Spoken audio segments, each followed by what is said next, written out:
For centuries, the Galactic Union had assumed Earth was a harmless, unremarkable world, circling a yellow star on the fringe of a quiet arm. Humans were listed in the archives as a species of modest intelligence, limited reach, and no influence. To most alien empires, they were nothing more than a myth from old exploration data, a forgotten civilization swallowed by time. That belief shattered the day the scanners detected an anomaly, the size of a small moon moving under its own power. It was no asteroid, no artificial habitat, and no recognized vessel type. It drifted through the void with the calm confidence of something alive, radiating no energy signature that matched any known engine. It was silent, deliberate, and terrifyingly massive. The Union fleet in that sector sent transmissions demanding identification. The object gave no reply. Hours later, sensors picked up heat blooms, plasma discharges, and faint ripples of gravity that suggested controlled movement. Then the impossible happened. The entire object reoriented and its surface plates folded apart like petals. Inside, layer after layer of structure glimmered, revealing a surface that was unmistakably engineered. A captain named Relin aboard the cruiser Etrix Dawn was the first to realize the truth. "That's no moon," he said softly, staring at the impossible readings. "It's a ship." The crew froze. A ship the size of a planet was beyond logic, beyond known physics. Even the oldest and richest empires of the galaxy built fleets the size of continents, not worlds. Yet there it was, orbiting an uninhabited gas giant, silent but aware. Hours turned into days and the object did nothing. Probes sent toward it simply vanished, their signals cut instantly. Then, without warning, the object pulsed. Not visually, not audibly, but through space itself. Every ship within 50 light-years recorded the same thing, a gravitational wave encoded with a signal.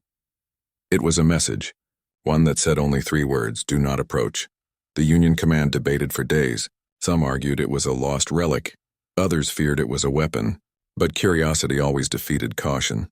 A task force of 72 capital ships and 4 dreadnoughts was assembled and sent to investigate.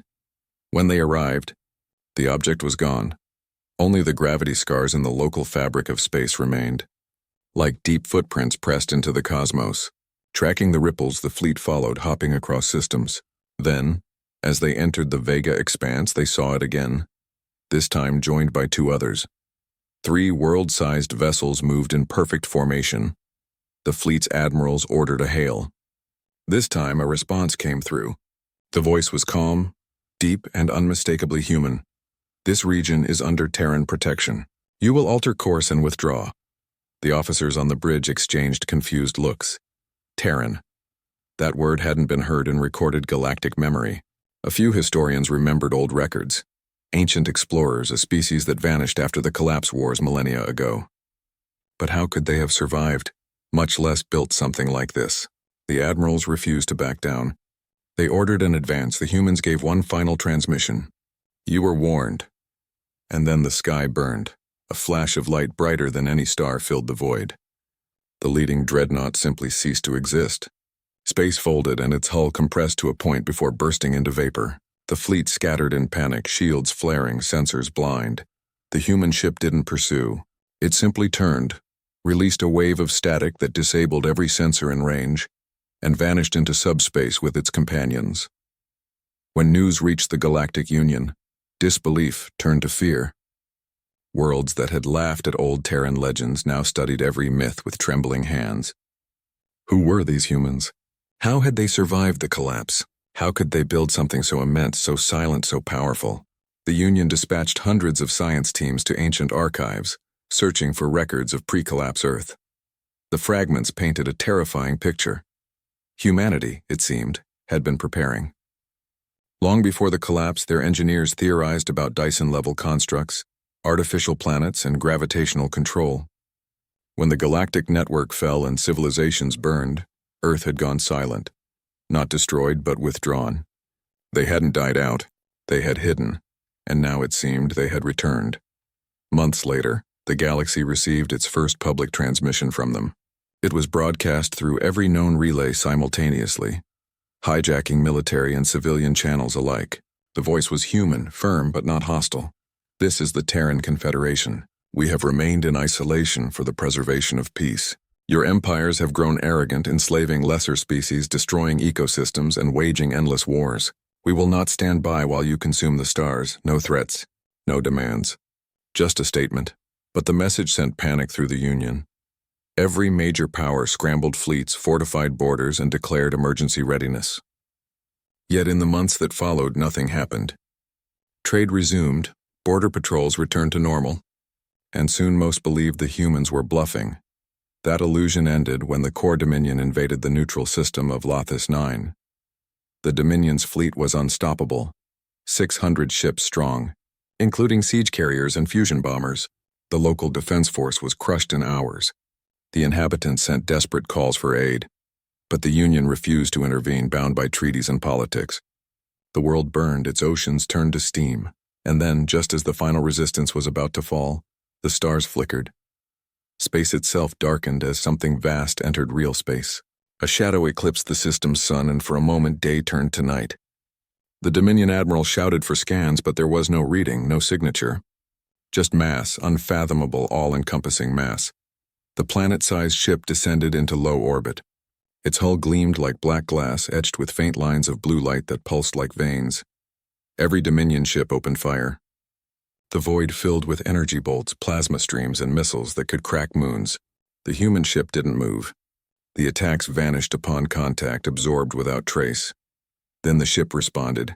Its surface unfolded, revealing what looked like 1,000 smaller vessels detaching, each the size of a battleship. They formed a ring around the enemy fleet, moving in perfect silence. Then beams of pale light lanced out, clean and precise, slicing through hulls as if they were paper. In minutes, the entire Dominion armada was gone. No wreckage, no escape pods, nothing. The orbital bombardment ceased, and the human ship transmitted a single signal to the burning world below. You are safe now. Rebuild.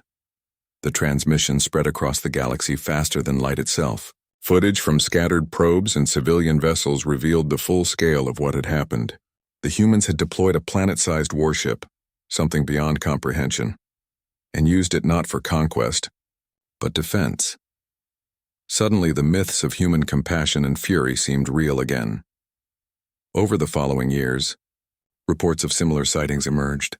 Whenever tyrants attacked, whenever a world cried for help, a shadow would fall across the stars and the invaders would vanish. No one ever saw a human face. No one ever docked with these colossal ships. They appeared, intervened, and disappeared again. The galaxy began calling them the Guardians.